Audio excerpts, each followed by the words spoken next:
Ladies and gentlemen, welcome back to another video with Swaggle. And in this video, we're taking a look at Go Collect's hottest trending comics for the week of May 7th. Now, for those who don't know, Go Collect puts out weekly articles. They analyze the hottest selling comic books based on volume of sales and set an increase in movement in the market. So think of these as the 5 books that are the most liquid this past week. But before I get into it, if you guys could drop me a like, comment, subscribe if you're enjoying the content, helps support the channel, do one of those things, I would appreciate it. But let's get into this video here today. Now, of course, this article is written by Matt Tuck. I will put a link in the description. You guys know usually I put these videos out on Monday, but this one is coming out on Tuesday because I was gone this past weekend at Shortbox Live. More content on that to come. It was a great event, but I will talk about that in other videos later this week. But we got to dive into this list and talk about this book right here. And coming in here at the number 5 spot is a book that, of course, you guys are familiar with, Amazing Spider-Man, annual number 16, new to the list, now just sneaking in there at the 99th slot. And what is the significance of this? Well, of course, it's the book that came out in 1981, written by Roger Stern, that would feature the first appearance of Monica Rambeau, aka Captain Marvel. Now, it was just a couple weeks ago that we got the release of the Marvels trailer. To mixed reviews, I would say. Some people thought it was really cool. Some people are really excited about the movie. I'm a little bit more on the fence with this one, but we know that Monica Rambeau is going to be playing a big part of the ensemble cast in that movie. Now, this, of course, was a book that was one of those 2021 comic book boom books, relating to Disney Plus.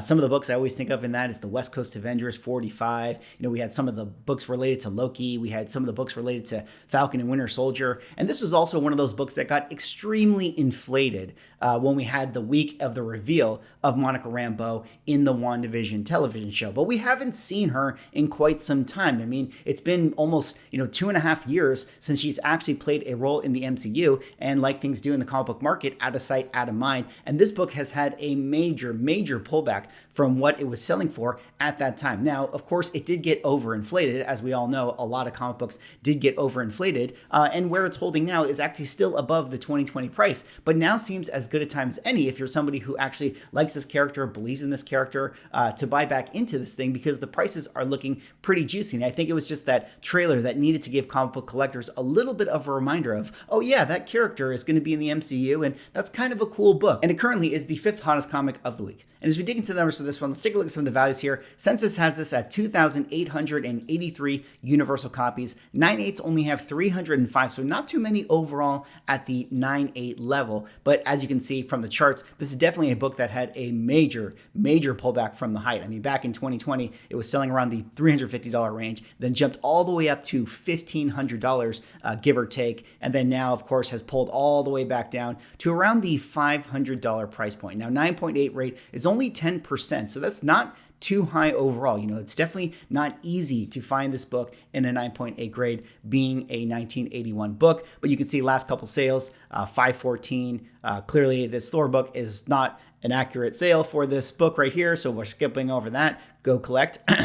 530 right here for this one, 550 for this, 576 for this, and then 478. So, kind of hovering around that $500 level at the 9.8 grade, which is, again, a lot lower than what it was selling for at its peak. 9.6s drop off right away, back down to the 148 level and the 30-day moving. And then, down here at the bottom, 1981 book. Not going to see it slabbed at the low grade, but now when you go into eBay looking for raw copies, I mean, depending on the deal, depending on the grade, typically you can see them being sold around that $50, $60, $70, maybe $100 price point. All right, let's move on now to the 4th hottest trending comic of the week. And the 4th hottest trending comic of the week is one that is maybe not a surprise to be showing up on the list, but one that is actually kind of exciting to talk about. This one, of course, right here is Marvel Premiere number 1, new to the list this week, now sitting in the 63rd slot, so jumping pretty high up there. And what is the significance of this? Well, of course, it's the book that came out in 1972, written by Roy Thomas, that would feature the first time that him would be called Adam Warlock and get his updated costume as the character we know him today. Now, it was just this past weekend that Guardians of the Galaxy 3 came out, and I don't think it's a spoiler to say that clearly Adam Warlock played a role in that movie. And I gotta say, I got the opportunity to see it over the weekend, and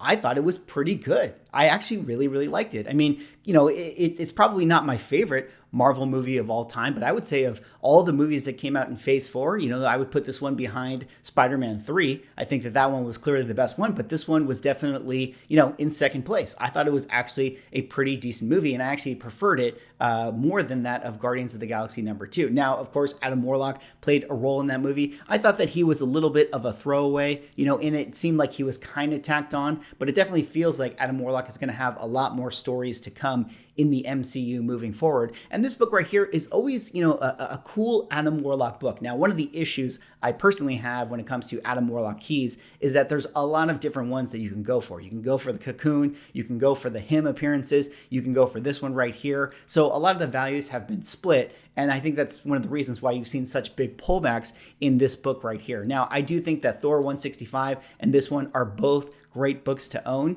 but the Thor 165, of course, is always going to be the preferred book because it's, a little bit older. It's going to have less census copies out there, and so the values are always going to be a little more baked in to that one. But still a very, very cool book, and one that, of course, has been moving because, not only are people excited about Guardians of the Galaxy and having Adam Warlock show up in it, but they were actually probably excited walking out of the movie thinking, hey, that's actually a pretty cool book. I mean, even myself, after walking out of the movie, thought to myself, hey, I actually am really happy that I own Thor 134. I might actually have to pick up an Incredible Hulk 271. This is the effect that we are used to of movies wanting us to chase books. So it's kind of cool to see that the Warlock book has actually been moving out there in the market. And as we dig into the numbers for this one, let's take a look at some of the values here. CGC Census has this at 2,935 universal copies, although 9/8 only have 13 on the census. Even though this is a 1972 book, I mean, you can see it's an all black cover. That black border is going to be, really tough to not have any spine ticks on it. So, we're talking about a really, really low census at the 9/8 grade, which is what makes this book so expensive at that level. $9,000 on a 90-day, hasn't been a sale in the last 30. So let's focus on the 9/6s here. 9/6s have 82 on the census, not too many overall. 30-day moving is 1450. But this is a book that at the 9/6 level, again, has shot up like all books did in 2021, a sold price of $7,800. Unbelievable. Now selling around the, $1,500 range. I guess that was the last sale. I mean, there's been more $2,000 sales is probably more the average that you would get for this thing. Again, 9/6 is only 3.2%, which goes to show how rare the 9/8s are. Then kind of here in the mid-grade level, you see a lot of price consolidation. 8.5 selling for $405, 8.0 selling for $246,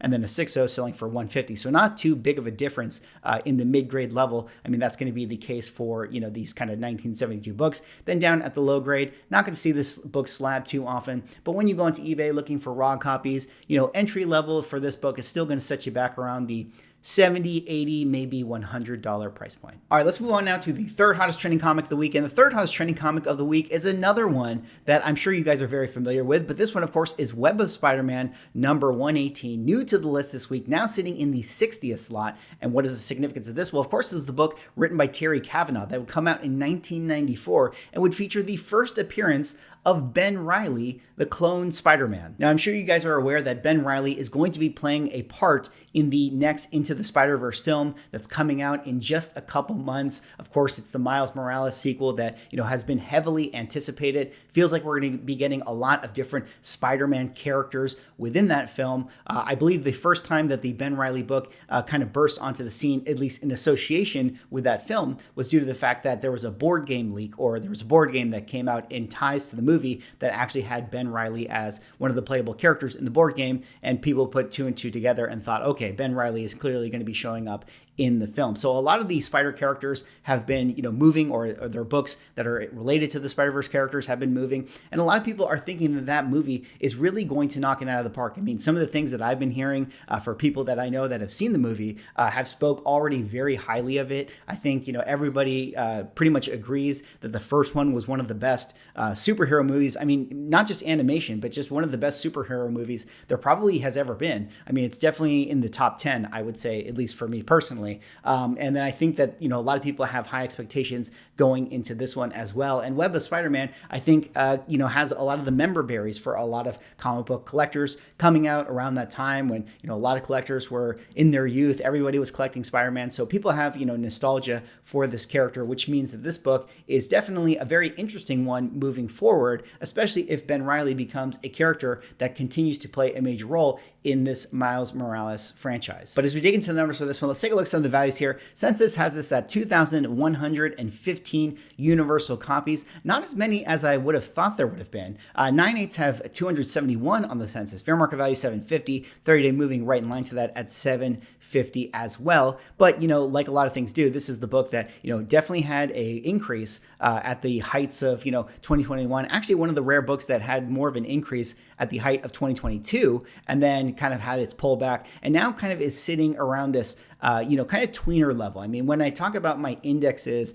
and do some of the evaluations, this would be a good example of a book that I personally would be kind of cautious with, thinking that maybe after this film, there still is a little bit of room, a little bit of froth to come off of this one. If you're somebody out there who, this isn't your favorite character of all time, but maybe you're interested in this book, I would definitely personally be waiting on this one. 12% at the 9/8 level. Last couple sales, 700, 660, 700, 990, 659. I mean, I suppose if you could find it for 659, that's really not a bad entry point.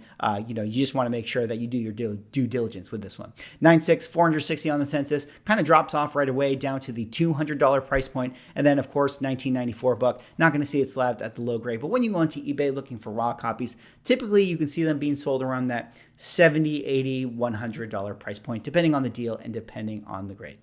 All right, let's move on now to the second hottest trending comic of the week. And the second hottest trending comic of the week is one that maybe kind of relates to the Web of Spider-Man number 118. But this one, of course, is a book we all know, Venom number 3, new to the list this week, jumping up all the way to the 48th slot. And what is the significance of this? Well, of course, it's the book that came out in 2018, written by Donny Cates, that would feature the first appearance of the symbiote villain known as Null. Now, I'm sure you guys read this run. I feel like every comic book collector in the last couple years loved the Donny Cates Venom run. It was definitely one of the better recent Marvel storylines. And of course, this came with the introduction of Null, who is the king of all of the symbiotes, the big bad when it comes to the Venom universe. And there's been a lot of, kind of thought and theory that we are going to be getting Null at some kind of, big sort of Avengers level threat, within the Sony universe. Like if we're thinking that, Sony is putting together all these spider characters, they're trying to connect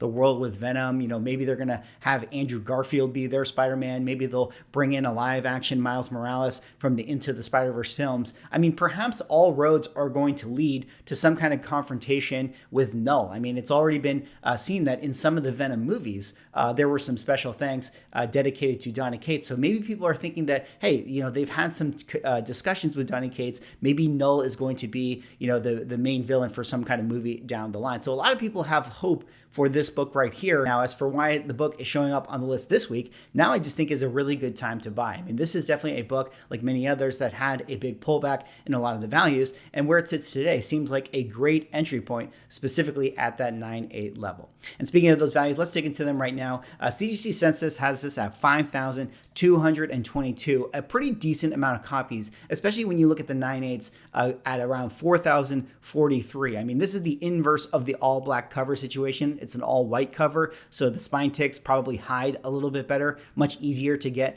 9/8 for this book right here. Fair market value is around 240, but this is definitely a book that has had, a pullback from its initial release, where it was selling more around the $400 level.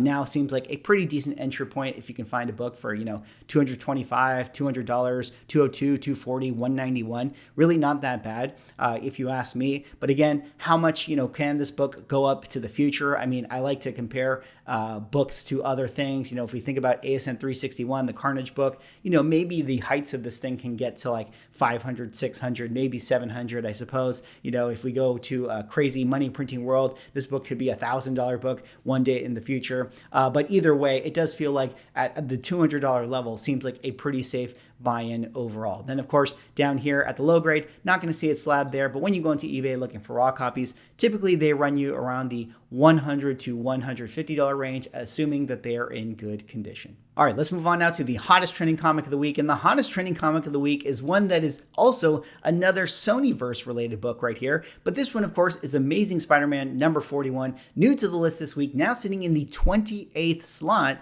And what is the significance of this? Well, of course, this is a book drawn by John Romita and written by Stan Lee that would come out in 1966 and would feature the first appearance of the villain character known as the Rhino. Now, of course, you guys know the Rhino, one of Spider-Man's most famous villains. A lot of people were thinking that Rhino was maybe going to be playing a role in the Spider-Man 3 movie, maybe completing that sort of Sinister Six, because we really only got the Sinister Five in that film. But there was a recent rumor, or recent leaks, I suppose, of the Kraven trailer that had come out that inferred that Rhino was actually mentioned or maybe shown in this Kraven teaser trailer, which means that later on this year, when we get the Kraven film, perhaps Rhino is going to play a part of it, which got comic book collectors very, very excited about this book right here. And that's actually one of the things that I think has been rumored for quite some time. Of course, Kraven has a lot of connections to, his Russian roots. Rhino has connections to his sort of Russian roots. So it felt like this was going to be an easy connection.